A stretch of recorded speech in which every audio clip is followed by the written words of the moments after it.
O que é o que é? Pode ser visto como preto, branco ou amarelo, mas na verdade, quando se olha dentro, é um só. A resposta é nós, os seres humanos. Você deve ter recebido uma equipe do Instituto Brasileiro de Geografia e Estatística, o IBGE, há pouco tempo na sua casa, correto? Pois bem, lá no questionário havia o seguinte quesito: a sua cor ou raça é... Mas afinal, o que é raça? Essa ideia de raça é uma ideia que foi construída historicamente e socialmente. Na segunda metade do século XIX, principalmente a partir da década de 1870, começam a surgir vários intelectuais e estudiosos que tentam definir raça, que seria a diversidade entre as pessoas a partir de características físicas. E aí nessa época era um período importante dizer que os europeus estavam dominando a África e dominando também parte do continente asiático. Então eles precisavam de teorias que justificassem essa dominação. E aí eles criaram essa ideia de raça com a ideia de estabelecer uma hierarquia entre as pessoas a partir dessas diferenças. Mesmo essa ideia de raça surgindo só no século XIX, ela foi sistematizada nesse período.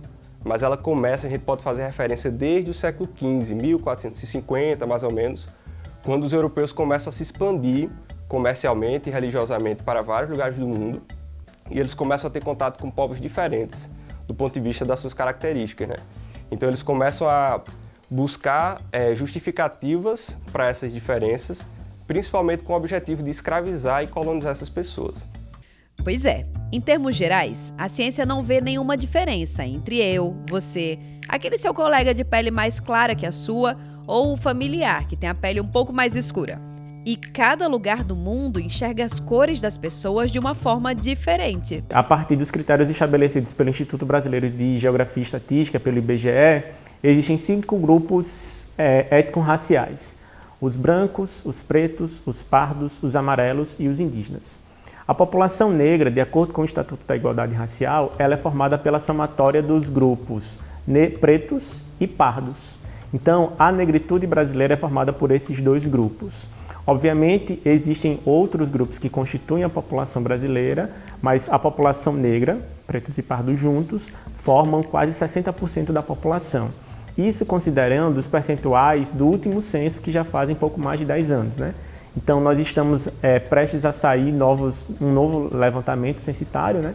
Que muito provavelmente a nossa expectativa é que esse percentual aumente, né? Que a população brasileira se reconheça e se perceba ainda mais negra nessa lógica de ser pretos e pardos. Nós temos 20 anos de vigência da Lei 10.639, que é a lei que tornou obrigatório o ensino de História e Cultura afro-brasileira e africana nas escolas. Então, nesses 20 anos, embora haja muito a ser feito, nós já conseguimos identificar certos avanços, tanto no cotidiano escolar quanto na própria sociedade, né? Mais pessoas têm se identificado, mais estudantes têm assumido sua condição, têm se orgulhado disso, e entendemos que isso vai refletir tanto no censo, como reflete nas políticas públicas, no cotidiano das escolas e da própria sociedade. Da mesma forma que existe a Lei 10.639, existe a Lei 11.645 de 2008, que também tornou obrigatório o ensino e o estudo de cultura indígena no ambiente escolar. A promulgação dessa lei reflete essa necessidade de nós estarmos debatendo questões que, em torno da temática indígena, justamente por reconhecer a importância desse grupo étnico para a formação da nossa brasilidade e para a formação da constituição da população brasileira enquanto povo e enquanto nação. Tão importante quanto falar sobre raça é vermos a igualdade racial sendo colocada em prática. O nosso país, a nossa sociedade, ela foi formada tendo como essa característica essa determinação racial, que é, como eu falei, é um país que foi colonizado e que tinha como fundamento a escravidão baseada no elemento racial.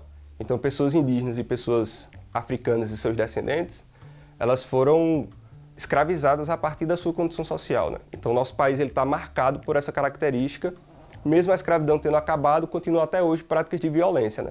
Então, é importante que a gente possa construir políticas que permitam um processo de distribuição de renda, de garantia de emprego, de acesso a bens, tendo como esse elemento econômico e racial que estão associados, né? A igualdade racial é um tópico importantíssimo, principalmente para a nossa formatação histórica.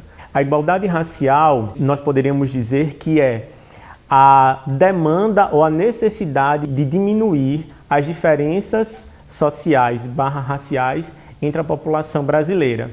Quando o movimento negro ele defende cotas, por exemplo, ou outra política de ação afirmativa, de reparação da dívida histórica que a sociedade brasileira tem com a população negra, nós estamos dizendo de diminuir as desigualdades, de possibilitar uma concorrência, por exemplo, no caso das cotas, menos injusta em relação à população negra, que foi historicamente excluída dos processos de inclusão, dos processos de acesso à educação, de tornar isso menos injusto e mais igualitário. Por isso, uma igualdade, a necessidade de discutir igualdade racial. Então, quando o movimento negro pauta essa necessidade, não é na lógica de tomar um espaço ou ocupar um lugar que não era destinado à população negra. É, na verdade, uma tentativa de igualar as oportunidades.